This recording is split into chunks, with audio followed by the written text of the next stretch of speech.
We're back. We are back Episode 3. on my screen. All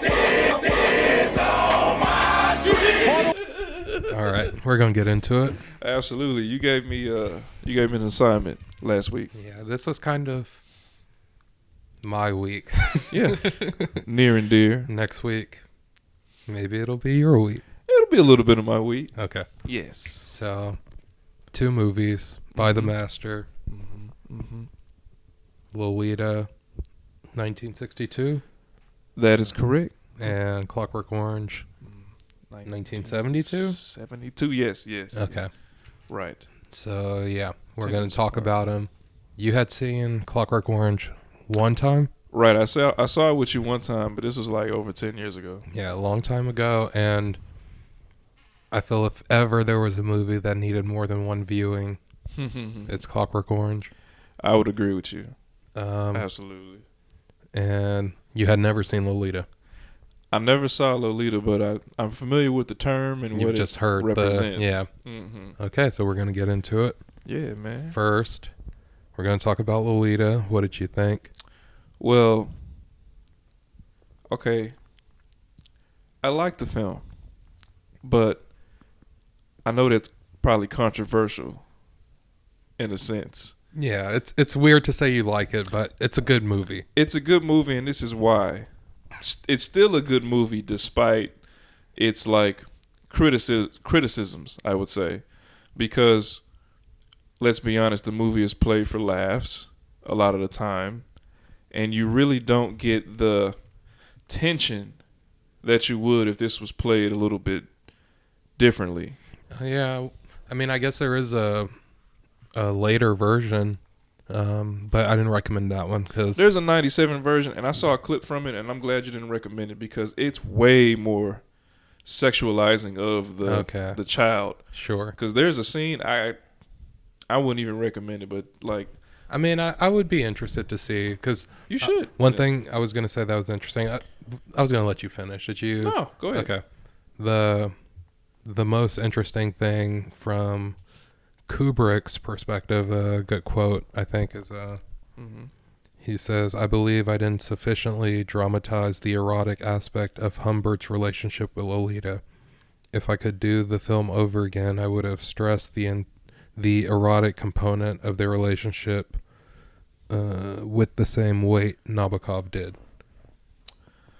And here's the thing.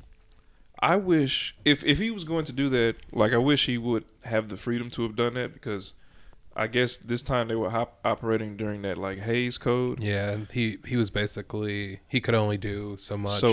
And had to rely on innuendo. And he did, because I'm familiar with this, like, I did a lot of research about this book and all that. I'm familiar with, I feel like I have an idea of what Kubrick does, and I like it. And it's that I've seen 2 films of him now, this and The Shining, where he takes the source material and he essentially does what he wants with it. Sure. Right. And so I know there's a lot of criticism about this film not being true to the book and all that. I love this take on it because I was thoroughly surprised that I liked this film, to be quite honest with you. Because it was making me uncomfortable, fam.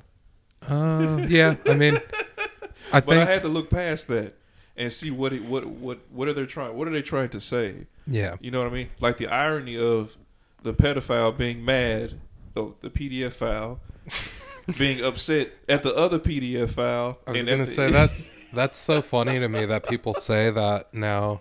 I mean, it's a funny term for one, but also it's like you have to censor yourself. Talk about compelled speech or the censorship of language, but yeah.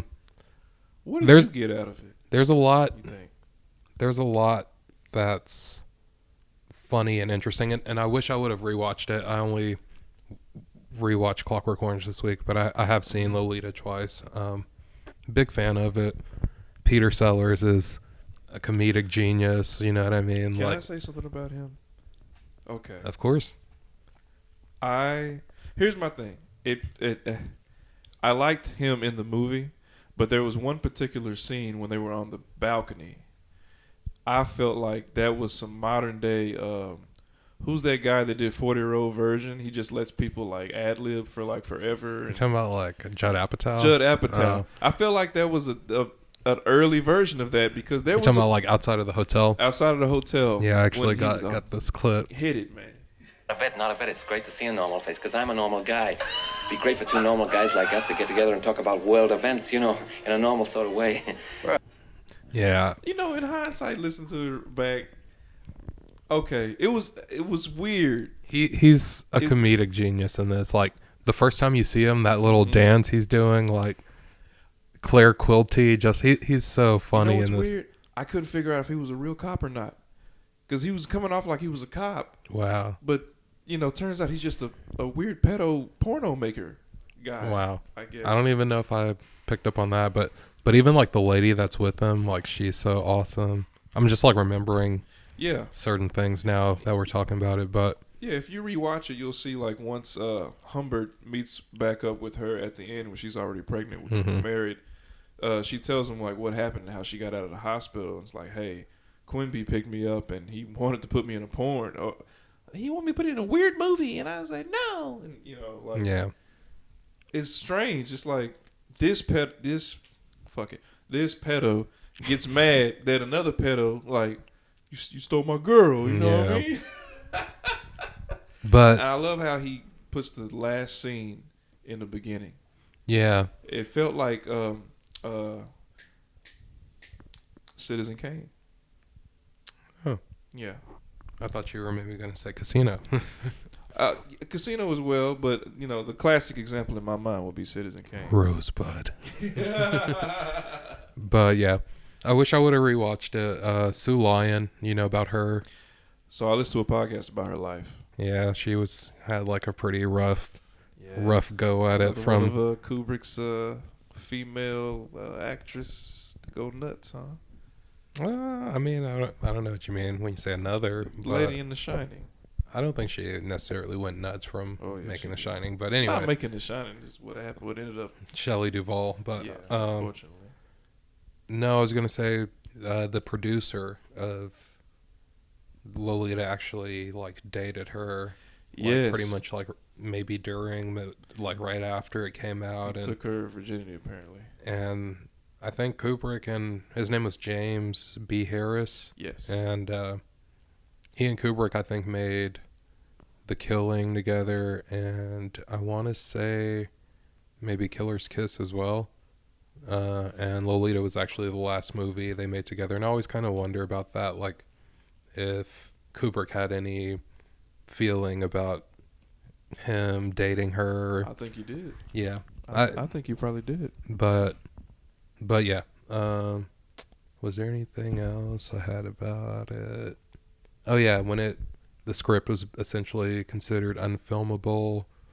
I think it's pretty interesting. David Lynch is a big fan of Lolita. You can, and I kind of think, like, with his style, it's all sort of about things that are seemingly normal, but the grossness that's like hidden beneath. And I think like Lolita kind of has that. You know what I mean? Like, did you catch this when you watched it? Because I caught it probably 2/3 of the way through. The movie subject matter is disgusting, but it's played for laughs, and I think it's because we're seeing it through Humbert's lens. Well, I think it's kind of like you have to play it for laughs too, because it's like such a heavy. Same with Dr. Strangelove. It's like you're talking about, the end of the world. The end of the world, nuclear destruction, but how do you make that something that's bearable? Right. You know what I mean? And the reason there's a lot of reasons why I said Clockwork Orange and Lolita, but and I guess this is going to be a little transition. Okay. But the thing that happens in Lolita is that you sympathize with a pedophile, you know what I mean?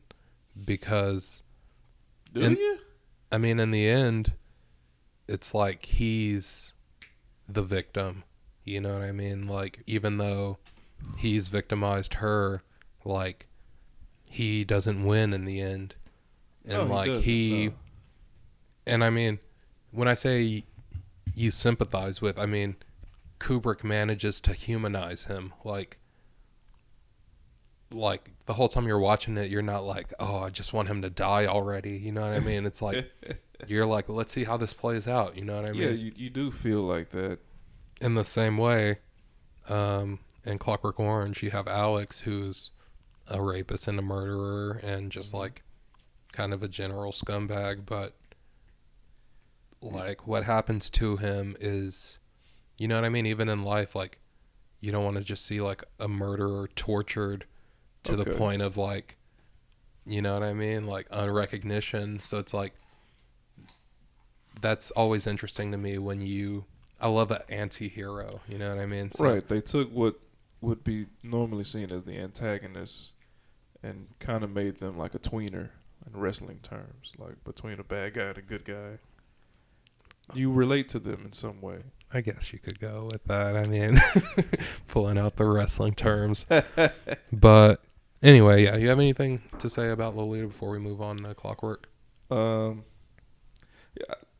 my interpretation was the movie was presented from Humbert's point of view. After all, he was the narrator, and his he never once said young girl or anything. He always said like nymphette and like weird like pedophile language. You know what I mean? Yeah. Like old school pedophile language, which I found it fascinating because you never really have like a piece that lets you dive into the mind of somebody that Someone so depraved. you know what I mean? Like what are they really thinking? And Yeah. you see through his perspective what he's thinking, Yeah, and why he's doing these things, and I found that fascinating. And I really liked Kubrick's direction of this because this is like so like he's not known for shit like this. He's known for The Shining. He's known for 2001. He's known for. I mean, people who know. I mean, I'm not a completionist. Like, I don't even think I've seen 2001 from start to finish. I haven't seen Barry Lyndon. But, and then also this movie, it's basically like, when you hear that quote about how he feels like he didn't push the eroticism far enough, and then you think about Eyes Wide Shut, you're just like, this makes a lot of sense. You know what I mean? Like, and that's what I love about him. Lolita was a boundary pushing movie. Yeah. Clockwork Orange was a boundary pushing movie. You know what I mean? It's like he never settled. He was always looking for a way to do something more, something bigger, something not even necessarily bigger. Because I mean, like if you look at the scale, like 2001 came before Clockwork Orange. Yeah. And I saw something kind of interesting that this was sort of his cheap movie, you know, to prove to the studio like, hey, I can make an effective movie without going over budget and needing a bunch of time. This Clockwork Orange was the shortest movie. I just found that out looking at the trivia today. What was the shoot? I think it was like it came out like a year after the filming started. Okay. And for someone known for being like meticulous, a bunch of takes, a bunch of code, you know. It's pretty fast for him. Yeah, I would say. If I may. Oh, before we completely finish on Lolita, did you feel like giving it a score out of 100? I give it a 90. I like that score. I give it a 90. I'm not mad at that It really score. surprised me, and it made me want to learn more about the source material. Yeah, I want to read the book, honestly. Once I dipped into that, I got the idea like I wish Kubrick was able to do the movie like he wanted justice, because the book, I haven't read it, but I've seen breakdowns and such and differences between that and the movie. The book's way better. Like the movie would have been crazy different, but I like his take on it. Sure. Like my interpretation of it. But yeah, 90. I like that score, and 90. On that note, we're going to move on. What will be your score, by the way? For me, it's actually pretty hard to rate, like stuff you absolutely something love. like a Kubrick movie, but I get that. I would say like maybe like a 85, because some of the stuff like I mean, it has a couple of moments that I'm like not entirely in love with, but Okay, I get that. yeah, it's a movie that I can watch over and over again anytime. You know what I mean? So, on Okay. that note, we're Next officially movie. getting into Clockwork. We've already kind of danced around it. Best but movie. yeah, if you know me, I know you, boy. I know you for a long time. then you know that I do really enjoy this movie. It's been a favorite for a long time. I feel like it was Definitely. kind of the first like movie that was like I was just blown away by, and even still, I feel like every time I watch it, there's something else I notice about it. Um, what did you think? Before I say that, because you said something that interested me, since this is the first movie that, like, really, I guess, made you get into cinema. Not to put it like that. What about it at first appealed to you at first, like, before you had repeated viewings of it? Honestly, I think it has like, for one, it's just like it's not like any other movie you've ever seen. I'll give it that, yeah. And one thing that Kubrick is really good at, because it's a really philosophical movie, and that's one thing that I love, you know, because you can keep coming back and getting more and more from it. But it's a very cool looking movie with like badass action scenes and like scenes that get burned in your memory that you just can't forget. You know, like I actually watched a little documentary to prepare for this that I had never seen, and it had a bunch of directors and people talking about it. Malcolm McDowell talking about it, and they were kind of talking more about like the philosophical side, which I found like really interesting. Like, oh, let me see one of the quotes I got. Paul Greengrass, I forget exactly what he directed, but he was talking about how the violence is preposterous and comic, but it's disturbing. You know what I mean? Yeah, And like I can see that. they were kind of talking about how some of the scenes like have the violence is like over the top, but it has like this ballet type quality to it. Like, Yeah.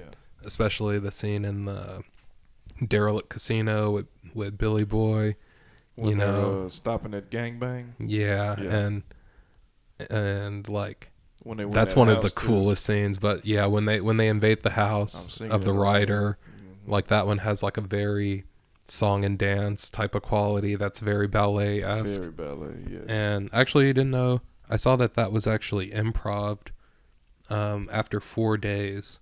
Wow. That scene, Kubrick, I guess, just was like, hey, try to do something different, like maybe sing, and it ended up working. Okay. I actually saw too, like the part at the end where he's talking to the minister. He's like, we're friends, you know, like, Yes. and he's feeding him, and Alex is like, yes.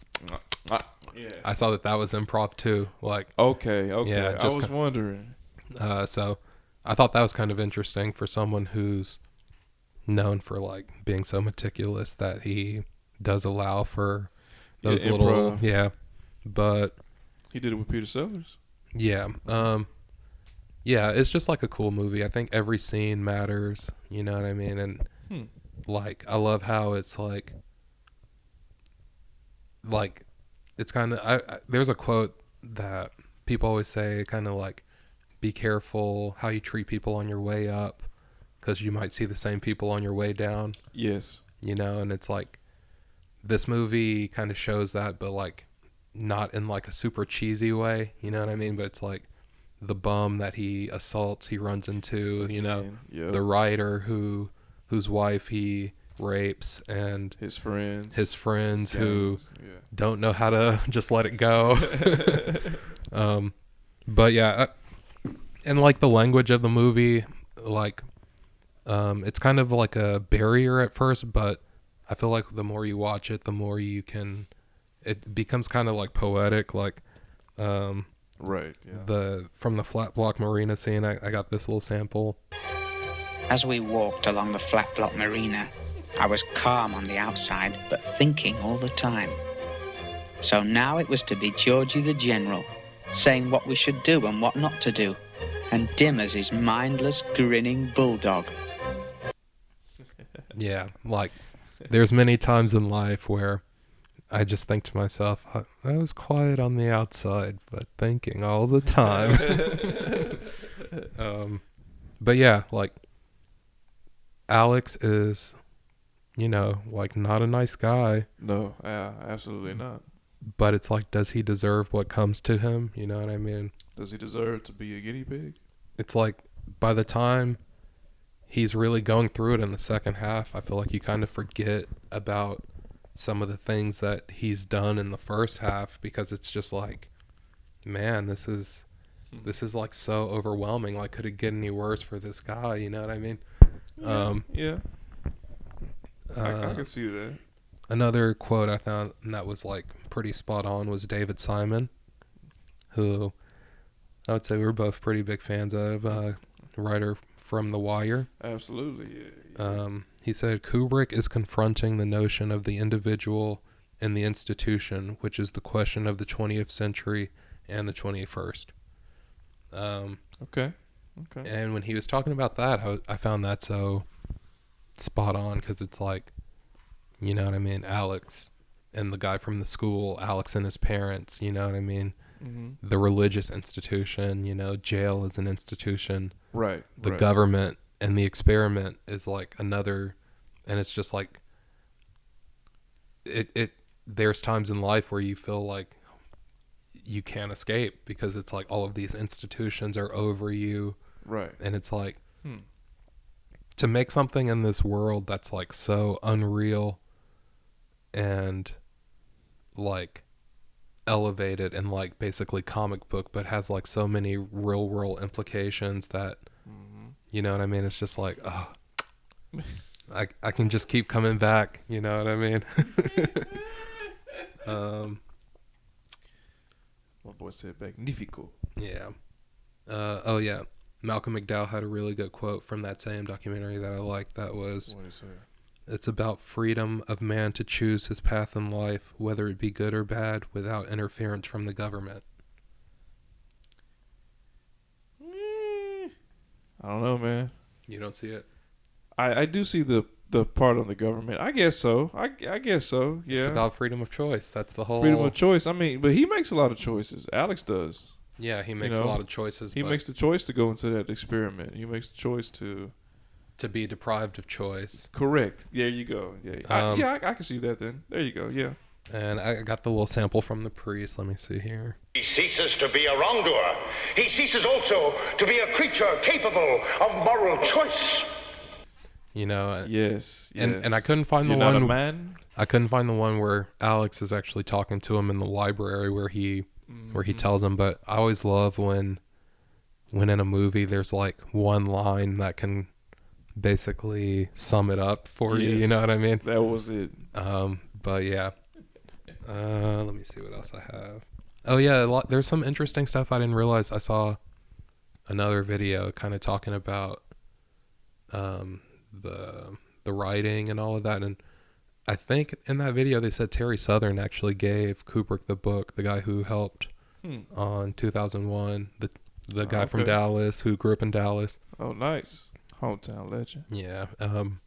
But the writer in the book is like Anthony Burgess, who was like, his wife was assaulted by like some American GIs during the war, and you know what I mean? So it's like A Clockwork Orange was like the title of the book the writer is writing.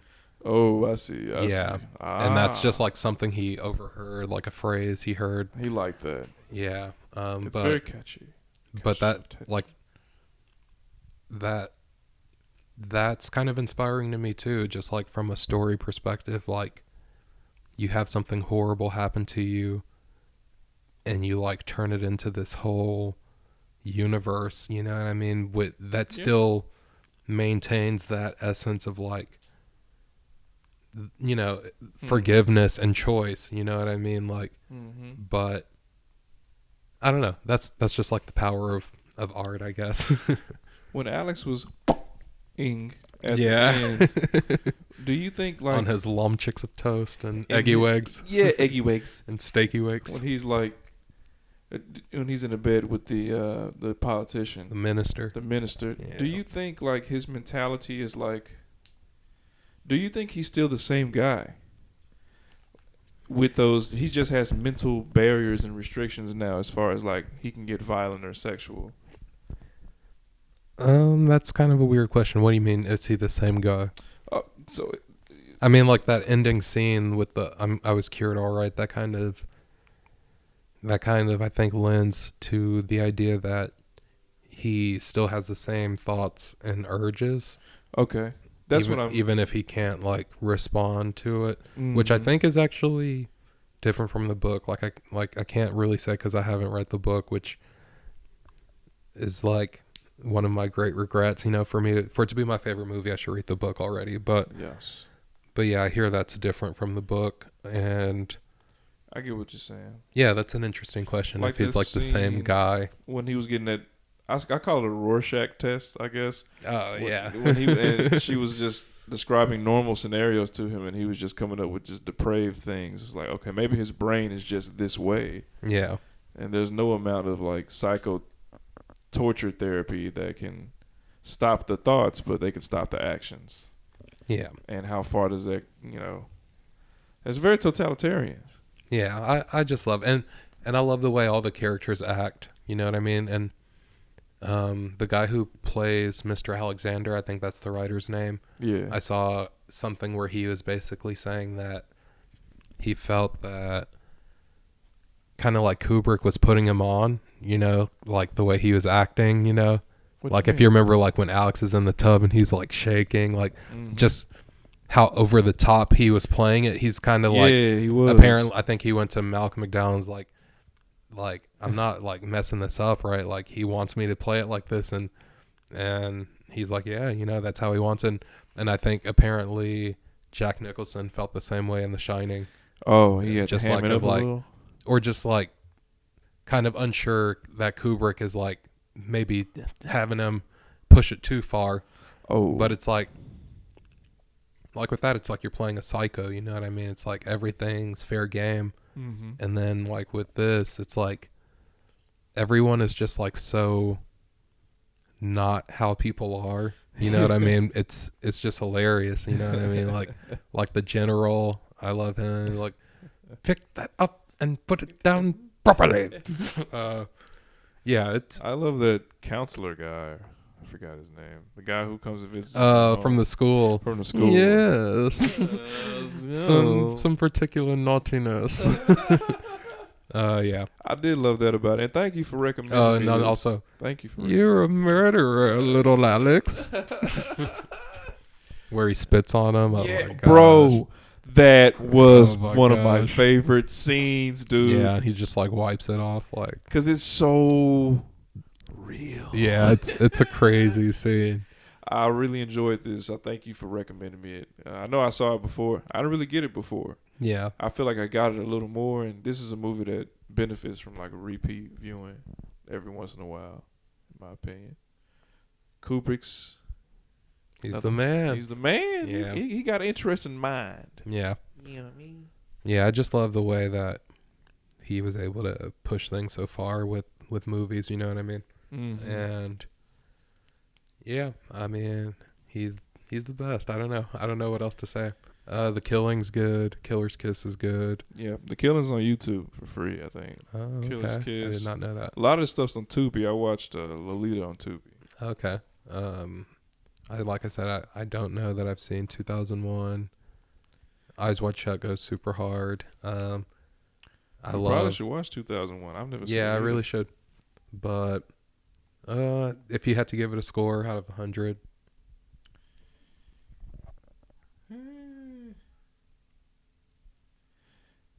Okay. I give it like an 80, 84, 85. I'm surprised that Lolita gets a higher score, but I'm not mad at it. This is something that's going to require you to look deeper. You gotta get medieval with You gotta Clockwork Orange. Because I can see it being off-putting. Yeah. I do also have Try the wine. and then I also had Glorious feeling. I'm happy again. I'm laughing at clouds. I just love that too, that like when a movie can completely change the way you hear a song. Yeah, That's always cool. The evolved language. I like that about it. It reminded me of Cloud Atlas, but way better. Don't. Yeah, don't man. mention Cloud You know what I Atlas in mean. this- People oh, take come- English and they make their new English out of it, essentially. Anyways, yeah, for me, perfect movie. Can't get any better.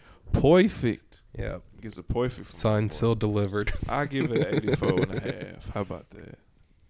A little low, but That's what can you not do? low. That's a really good score. So yeah, We'll be back next week. yeah. So far everything except for like Alien and Aliens and Bone Collector, I have seen already. So next week, it's gonna be a fresh take. Oh, Perhaps something I've never seen. maybe something I've never seen. Yeah, we'll see how. Maybe we go to the movies We'll see how it goes. on the next episode. Oh, I also want to say happy birthday to my co-host. The day we're recording this, the day we put it out will be later. I gotta chop it up, chop it up. but yeah, it's my esteemed co-host's birthday. Thank you guys. We're Thank you gonna very party like it's. Yeah, we're gonna go to a tiki bar. We're gonna go to a tiki bar. We're gonna party like it's on my screen. On my screen. Gonna party like it's your birthday. Because it is. Thank you, man. I appreciate that. Yeah. Until next episode, thank you guys so much. It's on my screen.